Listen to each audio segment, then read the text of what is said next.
بھائیو، حج کے طریقے کی ڈیٹیل میں جانے سے پہلے حج کی 3 اقسام کا سمجھنا ضروری ہے۔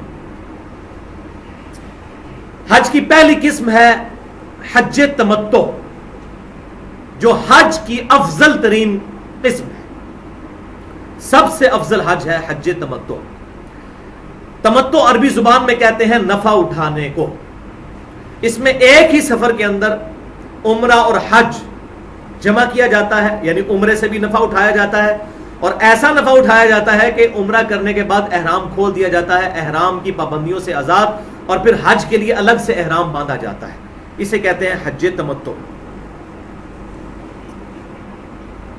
عمرہ کرنے کے بعد بال کٹوائیں گے، حلق کروائیں گے، احرام کھول دیں گے، اور ان پابندیوں سے آزاد ہو کر 8 ذو الحجہ کا انتظار کریں گے، اور حج کے لیے دوبارہ سے احرام پھر باندھا جائے گا۔ اب چونکہ اس میں ایک سفر میں عمرہ اور حج جمع کیے جاتے ہیں، لہذا قربانی واجب ہے۔ یہ حج کی قربانی کا عید کی قربانی سے کوئی تعلق نہیں ہے، یہ الگ سے قربانی ہے۔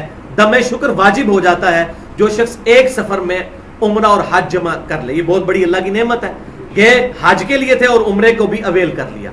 مشرکین عرب میں تو اسے گناہ سمجھا جاتا تھا، وہ میں آگے بتا بھی دیتا ہوں۔ تو قربانی واجب ہے، سورۃ البقرہ کی آیت نمبر 196 میں اس کا ذکر موجود ہے۔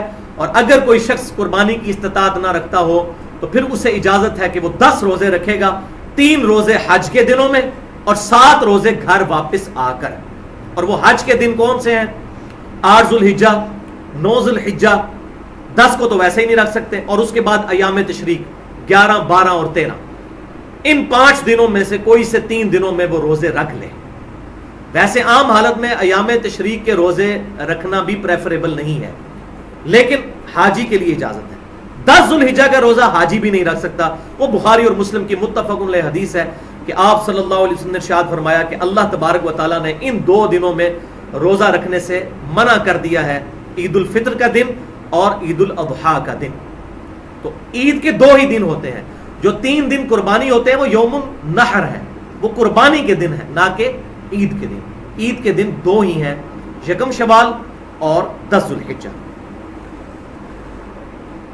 تو یہ جو 5 دن ہیں، ان کے روزوں کا ریفرنس صحیح بخاری کے اندر 1999 نمبر حدیث ہے۔ سیدہ عائشہ اور ابن عمر رضی اللہ تعالی عنہما کہتے ہیں کہ جو شخص حج کے لیے استطاعت نہ رکھتا ہو اور قرآن میں جو حکم آیا کہ روزے رکھ لے، تو وہ 3 دن کون سے ہیں جو حج کے دن ہیں؟ تو اس میں انہوں نے بتا دیا کہ ایام تشریق ہیں یا 9 ذو الحجہ کا دن ہے۔ بھائیو، آپ صلی اللہ علیہ وسلم نے صحابہ اکرام علیہم رضوان کو حکم دیا کہ وہ حج تمتع کریں۔ آپ صلی اللہ علیہ وسلم خود نہیں کر سکے، ایک مجبوری کی وجہ سے، وہ میں آگے ذکر کر دیتا ہوں۔ صحیح بخاری اور مسلم کی متفق علیہ حدیث ہے، بخاری میں 2506 اور مسلم میں 2950، کہ آپ صلی اللہ علیہ وسلم نے ارشاد فرمایا، اگر مجھے جو بات اب معلوم ہوئی ہے پہلے معلوم ہوتی تو میں بھی حج تمتع کرتا۔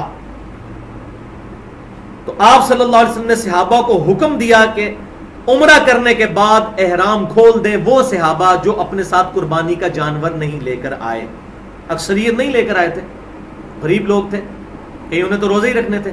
تو آپ صلی اللہ علیہ وسلم نے ان کو حکم فرمایا کہ عمرہ کرنے کے بعد احرام کھول دیں، اور مسلم کے الفاظ ہیں ابھی 5 دن 8 ذو الحجہ میں پڑے ہوئے تھے، اب 5 دن احرام کی پابندیاں برداشت کرنا مشکل کام ہے۔ تو آپ صلی اللہ علیہ وسلم نے انہیں حکم دیا کہ حج تمتع کریں، عمرہ کر کے احرام کو کھول دیں۔ اور صحیح مسلم 2931 نمبر حدیث ہے، سیدہ عائشہ کہتی ہیں بعض صحابہ نے اس وقت بھی احرام نہیں کھولا تو آپ صلی اللہ علیہ وسلم ان سے سخت ناراض ہوئے کہ تم حج تمتع کیوں نہیں کر رہے۔ اب یہ رہا سوال کہ آپ صلی اللہ علیہ وسلم نے حج تمتع کیوں نہیں کیا۔ وہ بخاری اور مسلم کی متفق علیہ حدیث ہے، صحیح بخاری میں انٹرنیشنل نمبر کے مطابق 1725 اور صحیح مسلم میں 2984، کہ آپ صلی اللہ علیہ وسلم نے ارشاد فرمایا کہ میں ہدی کا جانور ساتھ لے آیا ہوں، یعنی وہیں سے قربانی کا جانور حج کے موقع پر جو حج اور عمرہ کو جمع کرنا ہے تو اس کے لیے قربانی کا جانور میں ساتھ لے آیا ہوں، اس لیے میں تو احرام نہیں کھول سکتا کیونکہ یہ آیت نازل ہو چکی ہے۔ اور اس آیت کا شان نزول بخاری اور مسلم دونوں میں یہی موجود ہے۔ سورۃ البقرہ آیت نمبر 196، بسم اللہ الرحمن الرحیم، وَلَا تَحْلِقُوا رُؤُوسَكُمْ حَتَّى يَبْلُغَ الْهَدْيُ مَحِلَّهُ، اس وقت تک اپنے سر کے بال مت منڈواؤ جب تک کہ قربانی کا جانور اپنی اصلی جگہ پر یعنی منا میں قربان ہونے کے لیے نہ پہنچ جائے. تو آپ صلی اللہ علیہ وسلم چونکہ قربانی کا جانور ساتھ لے کر آئے تھے، لہذا آپ عمرہ کر کے سر کے بال منڈوا نہیں سکتے تھے، مجبوری تھی.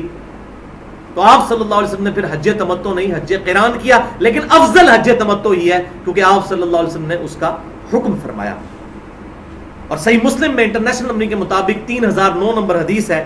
ابن عباس کہتے ہیں کہ مشرکین عرب جو تھے وہ حج کے دنوں میں عمرہ کرنے کو گناہ سمجھتے تھے. وہ کہتے تھے حج کے پروٹوکول کے خلاف ہے، بندہ حج کے لیے نکلا ہے ذات عمرہ کیوں کرے.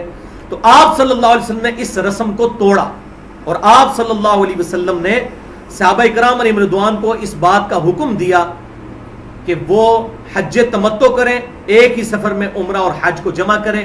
آپ صلی اللہ علیہ وسلم نے حج قران کیا، اس میں بھی حج اور عمرہ جمع ہوتا ہے، لیکن اس میں ایک فرق ہے کہ عمرے کا احرام کھولا نہیں جاتا بلکہ وہ کنٹینیو چلتا ہے حج کے ساتھ، حج کے بعد پھر احرام کھولا جاتا ہے. بخاری اور مسلم کی متفق علیہ حدیث ہے. صحیح بخاری میں 2506، صحیح مسلم میں 3014 اور 2943 اور 2950.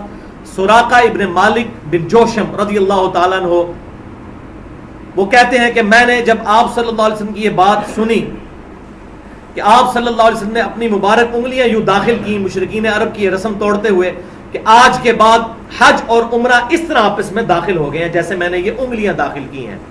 تو سراقہ ابن مالک رضی اللہ تعالیٰ عنہ نے سوال کیا، یا رسول اللہ صلی اللہ علیہ وسلم کیا یہ حج اور عمرے کا جمع ہونا، تمتع ہونا، یہ خاص ہمارے ساتھ ہے یا قیامت کے لیے، قیامت تک کے لیے؟ تو آپ صلی اللہ علیہ وسلم نے ارشاد فرمایا یہ حکم قیامت تک کے لیے ہے کہ حج اور عمرہ ایک سفر میں جمع ہو گئے.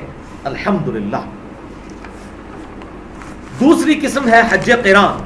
قران کہتے ہیں ملانے کو، حج اور عمرہ دونوں سائملٹینیسلی مل جائیں، اس کو کہتے ہیں حج قران.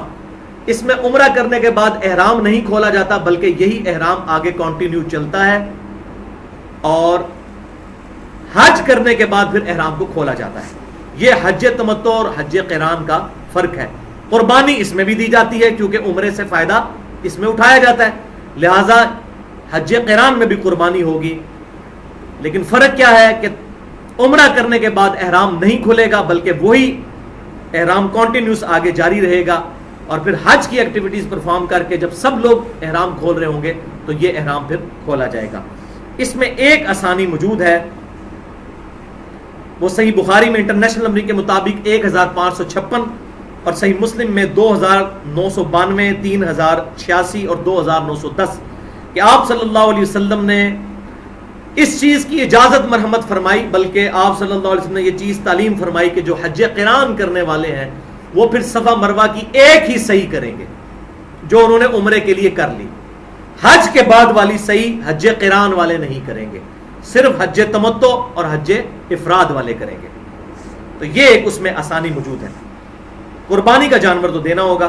تیسری قسم ہے حج افراد. افراد عربی زبان میں کہتے ہیں، ہم اردو میں بھی لفظ استعمال کرتے ہیں، فرد، اکیلے کو، یعنی اکیلا حج، اسی کا احرام باندھنا، اسے کہتے ہیں حج افراد. یہ بڑے تھوڑے لوگ کرتے ہیں. دنیا کے 99.9% مسلمان حج تمتع ہی کرتے ہیں. بہرحال حج افراد میں کیا ہوتا ہے کہ 8 ذوالحجہ کے بعد جو باقی حج کی ایکٹیویٹیز موجود ہیں حج تمتع کے حوالے سے میں بتاؤں گا، وہی ایکٹیویٹیز آگے کنٹینیو جاتی ہیں. اس میں چونکہ عمرے سے نفع نہیں اٹھایا ہوتا لہٰذا حج افراد کے اندر قربانی واجب نہیں ہے، اس میں قربانی نہیں دینی ہوتی. اب یہ چھوٹے چھوٹے مسئلے ہیں جو وہاں پر لوگ جھگڑ رہے ہوتے ہیں اور لوگوں کو اس بات کا پتہ ہی نہیں چلتا، تو بڑی پریشانی میں وہ پھر وقت اپنا گزارتے ہیں.